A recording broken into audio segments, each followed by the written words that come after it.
जब रफी साहब इस गीत को आधा अधूरा गाकर स्टूडियो से बाहर निकल गए, आपने थंबनेल पढ़ा दोस्तों, तो कौन सा गीत था दोस्तों जिसकी रफी साहब रिकॉर्डिंग करते करते बाहर आ गए। जी हाँ दोस्तों, मैं आज बात कर रहा हूँ उस गीत के बारे में जो बहुत ही पॉपुलर हुआ। और वो गीत किस फिल्म से लिया गया था दोस्तों? उस फिल्म का नाम था अभिलाषा और उस फिल्म के म्यूजिक डायरेक्टर थे R.D. बर्मन जी। और उस गीत के बोल थे, वादिया मेरा दामन रास्ते मेरी बाहें। उस गीत को गाते गाते रफी साहब बीच में रुक गए। उस गीत में बहुत ही इंटरेस्टिंग वाकया हुआ था। वो क्या वाकया हुआ था दोस्तों, मैं उसके बारे में चर्चा कर रहा हूँ। वीडियो में बने रहे दोस्तों। जब ये रिकॉर्डिंग हो रही थी, तमाम म्यूजिशियन वहाँ पर मौजूद थे। गीत के बोल थे, वादिया मेरा दामन। बड़े खूबसूरत अंदाज में रफी साहब गा रहे थे और सब कहना चाहिए संगीतकार एकदम मदहोश हो गए थे संगीत बजाने में। लेकिन उसी दौरान दोस्तों रफी साहब गीत गाते गाते रुक गए और जो रिकॉर्डिंग रूम का बॉक्स होता है दोस्तों, वहां से बाहर निकल गए। तो म्यूजिशियन को बहुत हैरत हुई कि रफी साहब क्यों बाहर निकल गए, पूरा गाना हुआ नहीं और बाहर निकल गए। एक दूसरे का म्यूजिशियन मुंह देख रहे थे कि यार मामला क्या हुआ, रफी साहब क्यों बाहर निकले। तो दोस्तों रफी साहब उनके ड्राइवर को लेते हैं और उनके ड्राइवर से कहते हैं कि चलो अपन जरा घूम के आते हैं। ड्राइवर ने गाड़ी निकाला और रफी साहब को ड्राइवर लेके जाता है। ये उन दिनों की बात है दोस्तों, 1967-68 की बात, 1968 की बात है दोस्तों। रफी साहब बाहर निकल गए। इधर चर्चा होने लगी, क्या बात है, कुछ नाराजगी तो नहीं होगी रफी साहब से, कोई बात तो नहीं होगी। R.D. बर्मन साहब भी परेशान कि क्या बात है, रफी साहब क्यों बाहर निकल गए। लेकिन वो फौरन बाहर निकले और ड्राइवर को गाड़ी स्टार्ट करने को कहा। वो चले गए पहाड़ियों के दामन में। उस दौरान बम्बई में पहाड़ियां हुआ करती थी दोस्तों, बड़े बड़े पहाड़ हुआ करते थे। और एक राउंड घूम के आए रफी साहब, आधा एक घंटा लगा उसमें। लंबा सर्कल घूमने के बाद उन वादियों में,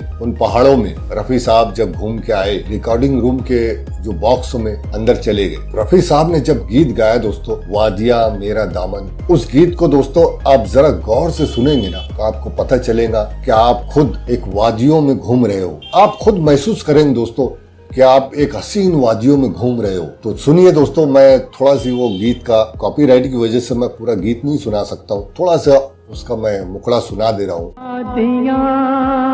मेरा नाम रास्ते मेरी बात। तो ये थी दोस्तों रफी साहब की आवाज। रफी साहब की जो बातें वो बयान नहीं कर सकते दोस्तों। और रफी साहब एक कैरेक्टर में डूब के तो मतलब एक आर्टिस्टों के साथ तो वो करते ही थे कि यार मतलब कि ये लगे कि ये अदाकार ही गा रहा है। और ये गीत में वो फीलिंग उनको लाना था कि लगे कि वो जो अदाकार पे फिल्माया जा रहा है, संजय खान के ऊपर ये गाना फिल्माया जा रहा था दोस्तों। तो उस दौरान जो उन्होंने गाने की फीलिंग अपने अंदर में ली और जब गीत गाया दोस्तों, वो जब मंजरे आम पे आया तो वो गीत का जलवा कुछ इस तरह था दोस्तों।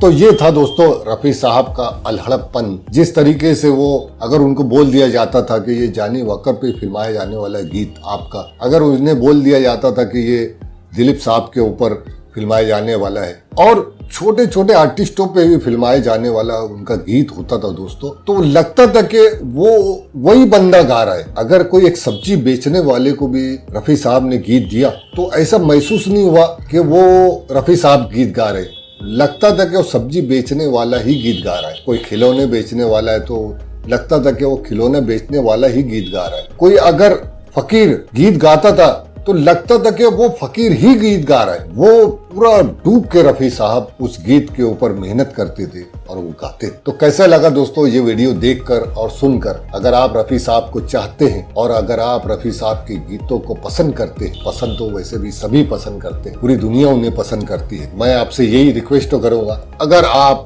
रफी साहब के चाहने वाले, अगर आप रफी साहब को पसंद करते हैं, अगर आप रफी साहब के गीतों को दिल से सुनते हैं, तो आप जाइए रफी साहब की साइट पर और दिल से वोट दीजिए दोस्तों। मैं डिस्क्रिप्शन में लिंक डाल रहा हूँ, भारत रत्न रफी साहब को मिले और रफी साहब को वोट दीजिए ताकि रफी साहब को 24 दिसंबर के रोज भारत रत्न अवार्ड से सम्मानित किया जाए। बस इतना ही था दोस्तों इस वीडियो में आपको बताना। कैसा लगा दोस्तों ये वीडियो देखकर और सुनकर? उम्मीद है कि ये वीडियो आपको अच्छा लगा होगा। अगर वीडियो अच्छा लगा, और क्यों ना अच्छा लगे, क्योंकि रफी साहब की बात है, तो वीडियो को लाइक कीजिए, शेयर कीजिए और कमेंट कीजिए दोस्तों। चलिए मिलता हूँ अगली स्टोरी में, आपसे मिलेंगे।